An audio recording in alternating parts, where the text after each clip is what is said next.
Alright, I already know what you're thinking. What? He's not uploading this on a Sunday? What the hell? I know, crazy, right? But here's the thing, I actually was planning to do this last Sunday, but the only reason why I didn't do it was because I wasn't necessarily confident in the recording itself with how I was pronouncing some of the words and the lines and some of this stuff. It just didn't feel too good, honestly, after I got done recording it. So I decided to delete it, and also the whole story was a bit short because it was like 20 something minutes, which sounds good, but then at the same time it was very simple. And I actually added a few little extra minutes to the dialogue on the after effect of things, because the story itself was like 16 minutes. But when it comes down to things, we gotta actually make this pop off and be nice. I mean, hell, this is the point in time where Despair is not gonna be on our ass like that after the whole thing with Ruby and them, right? So we have some time to relax, actually have some time to do whatever the hell we want to. And you already know that the bikini contest is coming underway. So before we actually begin, I'm just going to go ahead and tell you, if you haven't watched the previous episode or really haven't watched anything regarding the past, honestly, I would highly recommend that you do. As per usual now, we are not recapping the story, but we will go immediately right in. So, when it comes down to things, we start off with Act 1, and essentially, we seen that after 2 days of the whole thing with Team Ruby that kind of happened, more people has dropped into the safe haven, obviously, because if you notice, the whole damn hole in the sky with the multiversal leakage kind of happened, and people kept falling out of it. Random ass people, but people nonetheless. So you're probably wondering, who is the first freaking person that we're gonna step up to and see? Well, that would be Azula. Yeah, we're just chucking Azula here for some damn reason. So Azula just popped up here, like she run the damn place. And so she's just basically like, a school? I expected more from the ruler of this place. No matter, because I will seize the throne. And so she has obviously Mei and Ty Lee with her, and so Mei already is like, we in a different world. I am not having any of this BS with you in this one. So Mei just like, good luck with that, because I'm not gonna bother helping. And so Ty Lee just like, are you sure this is a good idea? This place is vastly different than our own. And so Janora come through with Katara and Toph, and she just like, does she always act like this? And then Katara just like, all the time. And so Toph is about to do some nonsense, and she's just like, should I throw a boulder at her to keep her silent? And so Azula gets back on the screen, and she's like, no matter, I can do this alone, and you will all be my slaves and loyal subjects. And so basically, yeah, Azula's on some demon time already. You first got here like 10 seconds ago, and here you go trying to start some shit. Anyway, so basically inside the school, we see Jay and Toko kind of discussing the future plans of the school and any events that they might want to host. And so Jay's just like, you seriously don't want to be involved? I think you look good in a bikini. And so Toko just like, no way! If it was just you, then it wouldn't be a problem. Besides, I probably would look like a disgusting pig. And I'm just like, I highly doubt that. But I won't force you to do it. And so Toko's just like, besides, why do you want to do a bikini contest anyway?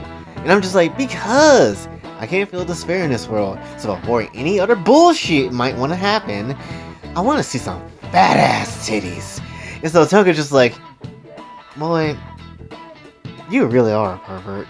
And so that's when Azula pops through the classroom, or club room, where the hell this damn room is. And essentially, she's just like, well, so this is the ruler of this world. And I'm just like, Azula? We have Azula now? And so Toko's just like, oh great, another skank trying to claim my master. So Azula's just like, skank? Oh, you must not know what or who I am. I am Fire Lord Azula. I am the most feared leader of the Fire Nation, and you will relinquish your power to me. And Toko just like, she can't be serious, right? I'm quite serious, and a bit impatient when slaves do not do as they're told. So, if you would like to avoid becoming ash beneath my feet, you will. And essentially, the moment she's trying to go on this big ass tirade and this big ass, ownership of this land, I'm the master, ha ha ha, you're the slave. Actually, that got really racist real quick. Essentially, Jay said, nah, we ain't having this slavery nonsense. And essentially just took the despair outside of Azula. And now Azula just like, what? What did you just... And so Jay just like, that shut you up? And essentially already in his purified form, he already know what the beans is for this situation. He's not about to go ahead and just have any more nonsense come through. Man just like, look, I've been to this song and dance before, so I'll be quick. You control nothing here. And I am what despair wants, not you. Secondly, you already been used by despair, so you already lost overall. And lastly, the only one that's going to be obedient is you. So that being said, strip off your clothes real quick and suck my dick, cop princess. And so Toko just like, yeah, I highly doubt that she's going to be that easy. And so as she says that, Azula immediately just does what she's told. And so Toko just like, wait a minute, she actually did it? And so Azula just like, please forgive me for not knowing my place. Please accept my body for your uses. And Toko's just like, I really can't believe she's going through it. And so Azula's already going to give that wacky slush to Jay. She's already giving the sloppy toppy. And essentially, Jay's just like, please. She's the third person that's tried me so far. I know how to deal with this by now. Anyway, inform the girls about the contest, because titties will be bouncing. And so yes, the bikini contest is going to be a thing. And yeah, this is just satisfying Jay's horniness. So to be completely honest with each other, that's essentially what this mother effort's trying to do. So we go into Act 2, and we see some of the girls basically preparing for the bikini contest, and Shion is with Symphony and Aoki, basically readying up. And so Symphony is basically just like, your body is fine, not even any scars. I think all the damage you have is in your head. And so Shion just basically like, then explain, why did my body hesitate to remove my bandages? And so Symphony's just like, trauma most likely. Even if you don't care mentally, your body may still remember on its own. And so Shion just like, muscle memory. You seem awfully familiar with said problem. Just what exactly is your past? And so Symphony just like, it's really nothing important. If I told you the truth, no one would like me anymore. So let's keep the past in the past, And so Aoki, when she heard that, kind of got concerned about this. And so Symphony just like, besides, we got a bikini contest to do. And I'm definitely gonna win. So you should concern yourself with that than the worthless past. And so Shion just like, I agree. Though I care nothing for this contest, I will also win. I was worshipped by many fools, so pleasing here, Jay, will be nothing. And so Symphony just like, yeah, well, we'll see, dinner plate. And so Shion basically leaves into the school, and Symphony just like, oh, I like her, she's spicy, ugh. And so basically, Aoki, while, seeing all this go down, she's still very concerned about what the hell Symphony just said about the thing regarding her past. So, we go basically find Sage now, essentially, in Act 3, mainly because, well, Sage been down on herself a lot recently. Remember when Konako was talking about how Sage basically isolated herself because she couldn't control the situation with the damn leakage? Yeah, we gotta talk to her about this stuff, because, like, come on, Sage. Really? So, we go find Sage, and essentially she's in this world where basically she's overseeing the rest of the safe haven, and that's kind of how she's be able to do anything.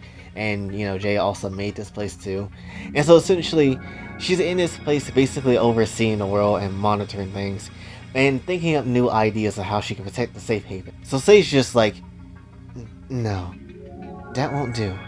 And so she continues to think of ways to improve the security. And so basically Jay just kind of appears there. He's just like, blaming yourself for things that was out of your control again. And so Sage was like, the multiversal leakage should not have happened as it did. This world is under my watch, and I failed my assignment. And I'm just like, again, it's not like you can predict any of this. Come on with me. So basically, they head to the center of the HUD world. And so Jay's just like looking at the little cube extravagant ass art that he put there. He's just like, huh, I don't know why I put something as abstract as those cubes there. And so Sage is just basically saying nothing at this time. But Jay's just like, okay, seriously. Do you really need to be so hard on yourself? Besides, I needed you, Kari, to help me stop it, so you couldn't have done this on your own either. And so Sage just like, it's not just that. I haven't been sure if I am worthy to be here. I was brought here to serve you, yet I have become defective. I would like to prove myself. Somehow. And so Jay just like, Sage, sometimes we can't do things alone. You are worthy to be here, and don't think otherwise. Though, if you do feel that's bad, oh gosh dang it, Jay. So he's just like, so if you do feel that bad, you could make it up to me in one way. And so Sage's just like, I'll do whatever you ask. I want you to enter the bikini contest. And so Sage immediately just like, Master, that's... And so Jay's just like, I think it would do you some good and be fun for you. Plus, if you still want to make it up to me for some reason. So, essentially, yeah, Jay just basically baiting her to go into the damn bikini contest. Damn, did Jay just get a little bit bolder here? Like, what the hell is happening? So, when it comes down to things, Sage just like, you are impressively perverted. However, I will participate. And so basically Jay just like, nice. I do wonder what kind of gear you'll wear though. I'm sure anything you wear will be fine. The key thing is to enjoy yourself. And Sage is like, you say that, but I bet you'll be enjoying it more than the contestants. So, yeah, we got Sage in here now, obviously, if you didn't necessarily watch the last damn video where I basically announced all the damn contestants. But yeah, essentially, we just building the roster of people that's going to be in this future bikini contest.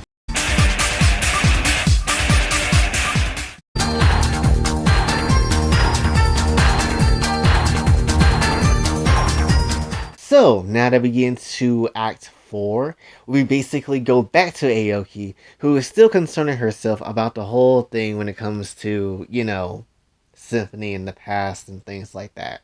If I told you the truth, no one would like me anymore. And so Aoki's just like, what did you mean? And so that's when Miku kind of pop out of nowhere. It's just like, oh, what did she mean indeed? And so Aoki's just like, who are... And so Miku comes through and just like, someone looking for entertainment. And you have quite the twist. And so Aoki's just like, twist? What are you talking about? And so Miku just like, I like to think it's obvious. And so she basically grabs Aoki by the chin like she's about to own her ass or some shit. And so Miku just like, now that I got a good look at you, you would have made for an interesting toy. And so Aoki is not liking how this conversation is going and just start growling at her ass. And so Miku's just like, however, you don't seem like much of a planner, just a soldier.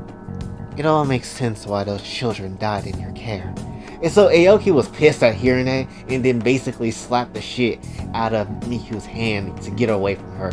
And also, damn, did we just learn something about Aoki a little bit? Did we just learn some shit? Anyway, when it comes down to things, Miku kind of just backs off and continues talking. So she's just basically like, she's not the only one keeping secrets. There is a whole bunch of them out there for you to sniff out. Including her. I can think of 3 people who have hidden details. And so Aoki's just like, 3? And so essentially Miku's just like, you best deal with it with the most dangerous one being out there. I hate to see my darling leader be hurt over dead pieces of meat. Granted, I would never let him feel so lonely. And so Miku just basically leaves. And essentially Aoki's just pondering to herself like, the most dangerous one? She must mean Symphony. Who else, though? I had to tell Jay as soon as the contest is over. So, yeah, looks like we're gonna have some business to take care of when it comes down to, you know, Symphony, or whatever the hell possibly could happen. So, when it comes down to things, we finally get to our very last act of Act 5, And also, fun fact, I just wrote this like a few minutes ago, essentially at the time of this recording. So, when it comes down to things, we see Jay and Madaka kind of having their tea party in a weird way, because they're just out here in London, bottles of water, essentially. So, when it comes down to things, that was incredibly racist. I'm not gonna hold you. Well, I thank you for coming here for our annual tea meeting. Though, from the looks of things, you have been busy with the contest as well as the spare situation. That necklace, that's not usually with you, is it? Not normally? After I, did some things with Konako and Yukari, when I woke up, it was just there. It only popped up when I transformed, so yeah, I guess that this is new. Granted, I can't take it off, so it's not necessarily that important, I guess. And so basically, Madaka's just like, I see. There is one other thing I'd like to bring up, though we have talked about it before. Are you sure this world is where you need to be? Do you really believe you aren't running from reality? And so Jay was basically getting pissed and annoyed about this situation because they talked about this before. Jay just like, I thought I already said I'm staying here. Why are we doing this again? And so Madaka's just basically like, because just like how you wanted to understand me a long time ago, I wanted to understand you now. So what is the truth? This world can't change your responsibility in the place you come from. But I'm not just trying to give you my input. I want to know what you want truly. Evaluate all your options and come to the conclusion that is best for you. My options? I have none. You always had things you wanted at your disposal, so I'll give it to you, okay? In the world I came from, I did my best to find my path. Did everything I could to see a bright future, but never gotten a chance. Not because I did something bad, but I just never gotten an opportunity. I followed the rules, been through the ringer, and still nothing changed. My life haven't been good to me, Madaka. Despite everything good I tried to do and scream out for someone to save me, no one noticed or cared. Things fell into my lap that wasn't my responsibility, and now I had to deal with it.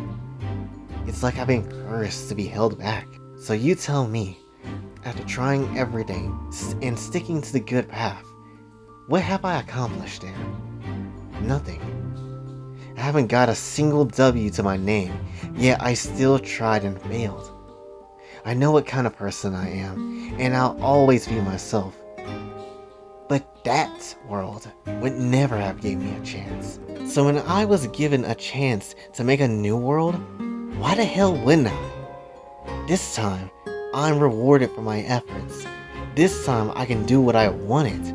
Even things I normally wouldn't do, I can do here. And a little despair isn't gonna take what I made, because this is my world. So if you think I'm running, then that's fine. To me, I've finally gotten everything I could ever ask for here. So I'll be more than happy to defend this place with everything I have. I understand. I already knew there was no changing your mind. I just wanted to be sure. There is no reason to change my mind, because there is nothing to change. Besides, with the spirits trying to get me, going back to that world could bring ruin. As much as I don't care for that place, I still do have family there, and I don't want them to come to harm. So I'm staying here. Now, if that is all your questions, I got a bikini contest to do, and I'm gonna see all the ass and tits I want. Those girls are a part of me in this world, so I won't abandon them like that world did me. I appreciate the tea, Madaka. And he basically just leaves off. And essentially, Madaka's just like, I just wanted to make sure. I already knew you would never leave, so I hope you're able to deal with whatever may happen. I wouldn't have blamed you to ditch this responsibility to go back for a simpler life. You know how I feel about you, Jay. So I am a bit happy that you want to stay here.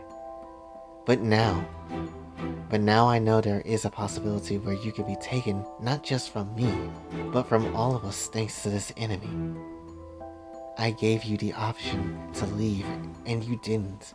So now if there is a day where you are stripped from all of us because of this power, I will probably just let War God Mode consume me until I... Just don't let it come to that. And that's basically the entirety of the story.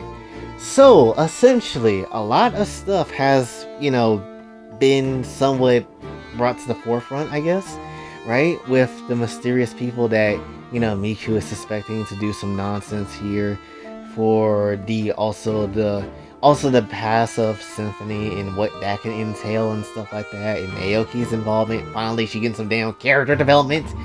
And when it comes down to things, Jay honestly putting down the line of why he's here, the reason why things are the way they are, and why he kind of operates the way he kind of does, honestly. Which, I'm not necessarily gonna lie, I kind of forgot that I used to do moments like this with Jay. Essentially, have these moments where his character is shining through in areas where at least you get to understand how he thinks and stuff, and why he is the way he is. And also kind of it's somewhat practically kind of like a real take from me, because that's kind of what I feel too, right? Especially in the situation that y'all already know, and I'm not going to go over the whole thing, but to be honest with you, that's just kind of how I felt. So why not add it to the story and kind of make it a part of his character too, right? A lot of what you see in Jay is essentially what I kind of feel. Granted, not everything, but a lot of it is true, because we are kind of somewhat the same person, if I'm being honest. And to be perfectly frank with you, yeah, he does a lot of wild shit that I could never do. Granted, I could never be as bold as he is when it comes to women, honestly, on that type of scale. To just basically clap cheeks on the daily. I would be kind of freaking out like the average anime protagonist if it was really me. But yeah, definitely, there is a lot of truth when it comes to how he feels, though. And especially when it comes to my starting place and how I feel at times. I kind of forgot how therapeutic it is to kind of write these type of stories and write, how Jay is as a character. Because for the lots of the show, you mainly see a lot of stuff regarding everybody else's character, and not necessarily the super deep thoughts of what Jay is thinking a lot of the damn time.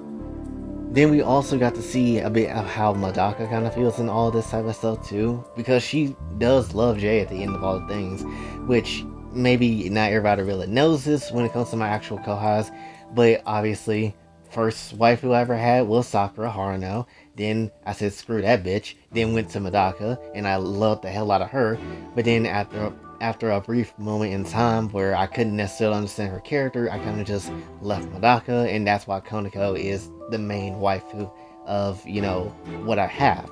And so basically, it's not too far-fetched to kind of think that, oh, well, Madaka wouldn't have any type of feelings. No, she would. She just doesn't necessarily express them like that. Or at least it's somewhat of a hard cookie to kind of figure out when it comes down to things.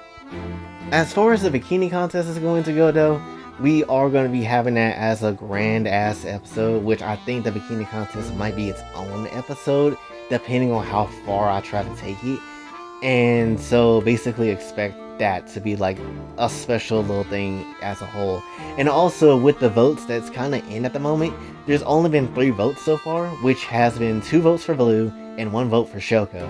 So essentially, Blue's winning this damn thing. It seems like it, honestly. So, which is funny, honestly, how this kind of goes. But I'm not necessarily going to say anything else about the bikini contest. Just make sure, again, you do vote. Please write down the character's name that you want to see win that bikini contest, who's the contestants in it.